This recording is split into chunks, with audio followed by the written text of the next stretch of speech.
প্রাথমিকের বিশাল নিয়োগ বিজ্ঞপ্তি 2025 সালের প্রথম দিকে প্রকাশিত হতে যাচ্ছে। প্রাথমিক সহকারী শিক্ষক পদে বিশাল নিয়োগ বিজ্ঞপ্তি, যেখানে থাকবে সঙ্গীত শিক্ষক, রয়েছে শারীরিক শিক্ষক এবং রয়েছে সহকারী শিক্ষক ও চারুকলা শিক্ষক।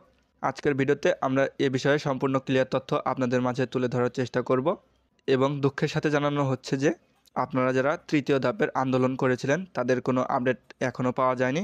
অর্থাৎ প্রাথমিকে 6531 জন প্রার্থী যারা তৃতীয় ধাপের চূড়ান্তভাবে উত্তীর্ণ হয়েছেন তাদের নিয়োগ আদেশ, যেটি মহামান্য হাইকোর্ট এখানে 6 মাসের জন্য স্থগিত করেছে।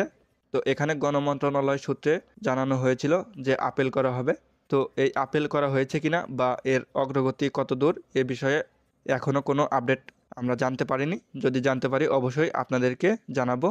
আজকে আমরা নতুন সার্কুলার সংক্রান্ত কিছু বিষয়ে বিস্তারিতভাবে আলোচনা করার চেষ্টা করব। ভিডিওটি 64 জেলার সকল চাকরি প্রত্যাশীদের জন্য খুবই গুরুত্বপূর্ণ। ভিডিওটি অবশ্যই প্রথম থেকে শেষ পর্যন্ত দেখবেন। তো এই প্রতিবেদনটি প্রকাশিত হয়েছে দৈনিক ইত্তেফাক এই পত্রিকায়। তো আপনারা এখানে দেখতে পাচ্ছেন সঙ্গীত, শারীরিক শিক্ষা ও চারুকলা শিক্ষক পাবে প্রাথমিক বিদ্যালয়। শিক্ষার মনোন্নয়নে সৃষ্টি হচ্ছে 20,000 শিক্ষকের পদ। পঞ্চম শ্রেণীতে ফের চালু হচ্ছে বৃত্তি। তো এটা প্রকাশিত হয়েছে 28 নভেম্বর, মানে আজকেই ভোর 6টার দিকে। তো এখানে আপনারা দেখতে পাচ্ছেন আগামী বছর থেকে সরকারি প্রাইমারি স্কুলগুলোতে সঙ্গীত, শারীরিক শিক্ষা ও চারুকলার শিক্ষক পাবে। এ লক্ষ্যে প্রায় 20,000 সহকারী শিক্ষক পদ সৃষ্টি করা হচ্ছে। পঞ্চম শ্রেণীতে চালু হচ্ছে আবারও বৃত্তি। প্রাক প্রাথমিক শিক্ষা 1 বছরের বদলে 2 বছর হবে। সচল করা হচ্ছে শিশু কল্যাণ ট্রাস্ট। এছাড়া বিদ্যালয়গুলোতে 2 কোটির বেশি শিক্ষার্থীদের জন্য মিড ডে মিলে পুষ্টিকর খাবার দেওয়া হবে। চলতি বছর থেকেই সব শ্রেণীতে শ্রেণীভিত্তিক মূল্যায়নের পাশাপাশি বার্ষিক পরীক্ষা নেওয়া হবে।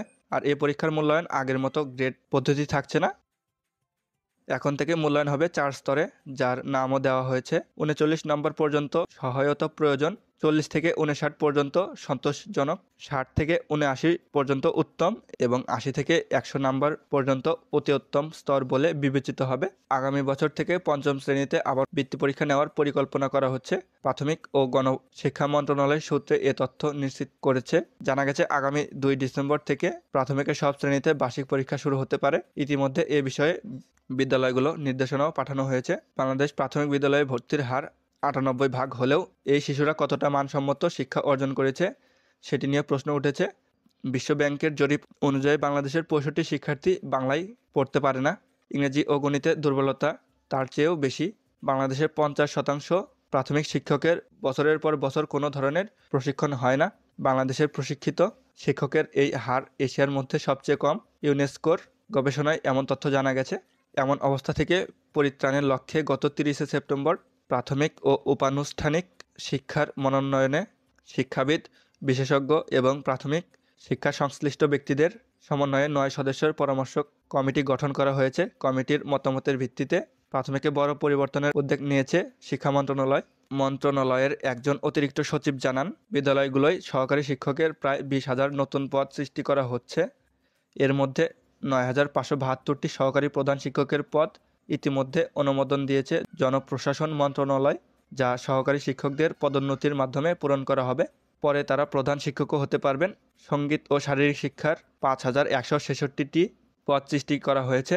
পর্যায়ক্রমে আরও কিছু পদ তৈরি করা হবে। এই শিক্ষকদের যাতে নিয়োগ দেওয়া যায় তার জন্য নিয়োগ বিধিমালায় এসব পদ যুক্ত করা দরকার। সেই প্রক্রিয়াও ইতিমধ্যে শুরু হয়ে গেছে। তবে সঙ্গীত ও শারীরিক শিক্ষার শিক্ষক প্রত্যেক প্রাথমিক বিদ্যালয়ে দেওয়া হবে না। এটা অঞ্চল ভিত্তিক পদায়ন করা হবে। যেমন একটি অঞ্চলের কয়েকটি বিদ্যালয় মিলে একজনকে নিয়োগ দেওয়া হবে, কারণ প্রাথমিক বিদ্যালয়ে 65,000-এর উপরে এত বিদ্যালয়ে সঙ্গীত ও শারীরিক শিক্ষক দেওয়া সম্ভব হবে না। তবে প্রথমে ক্লাস্টার ভিত্তিক করা হবে, পরে পদসংখ্যা আরও বাড়ানো হবে। প্রাথমিক বিদ্যালয়ে চারুকলা শিক্ষকের পদও সৃষ্টি করা হচ্ছে। এটাও প্রথমে ক্লাস্টার ভিত্তিক করা হবে এবং পর্যায়ক্রমে সারা দেশের স্কুলেই এ পদ সৃষ্টি করা হবে। প্রাথমিকভাবে চারুকলার শিক্ষকের পদও 5,000-এর অধিক হবে। প্রাথমিক ও গণশিক্ষা মন্ত্রণালয়ের উপদেষ্টা ডক্টর বিধান রঞ্জন রায় পোদ্দার বলেন, সরকার প্রাথমিক শিক্ষার অমূল্য পরিবর্তন আনতে চায়। একদিকে যেমন নতুন নতুন পদ সৃষ্টি করা হচ্ছে, অন্যদিকে নতুন নতুন শিক্ষক নিয়োগ দেওয়া হচ্ছে। শিক্ষার মান উন্নয়নে বিশেষজ্ঞদের নিয়ে টিম করা হয়েছে। তাদের পরামর্শ নিয়ে আমরা প্রাথমিক শিক্ষার মান উন্নত করব। আমরা শিক্ষকদের স্বার্থের দিক বিবেচনা করে তাদের মিড ডে মিলে ভালো ভালো খাবার যুক্ত করব। বিদ্যালয়ের ভবনগুলো আধুনিক ও দৃষ্টিনন্দন করব। এছাড়াও শিক্ষকদের বেতন বৃদ্ধি, বদলি পদ্ধতি সহজ করা সহ আরও অনেক নতুন সিদ্ধান্ত আমরা নিতে যাচ্ছি, অর্থাৎ প্রাথমিক শিক্ষার মান উন্নয়নে আমরা দৃশ্যমান অনেক কিছু করব। তো আপনারা এখানে দেখতে পাচ্ছেন এ সংক্রান্ত সকল বিস্তারিত তথ্য রয়েছে। তো আমরা যেটা জানতে পারলাম, আগামী 2025 সালের প্রথম দিকে প্রাথমিক সহকারী শিক্ষক এবং এখানে সহকারী প্রধান শিক্ষক যে শূন্য পদ পূরণ করা হবে, সহকারী শিক্ষকদের পদোন্নতির মাধ্যমে শারীরিক শিক্ষক, সঙ্গীত শিক্ষক, চারুকলা শিক্ষক নিয়োগ বিজ্ঞপ্তি প্রকাশিত হতে যাচ্ছে, যেখানে আপনারা বাংলাদেশের 64 জেলা থেকে নারী পুরুষ উভয় প্রার্থীগণ আবেদন করতে পারবেন। তো মূলত এই ছিল আজকের ভিডিওটি যদি ভালো লাগে অবশ্যই লাইক দিয়ে আপনার মূল্যবান মতামত অবশ্যই কমেন্ট বক্সে কমেন্ট করবেন। তো দেখা হচ্ছে অন্য কোনো ভিডিওতে, ততক্ষণের জন্য খোদা হাফেজ।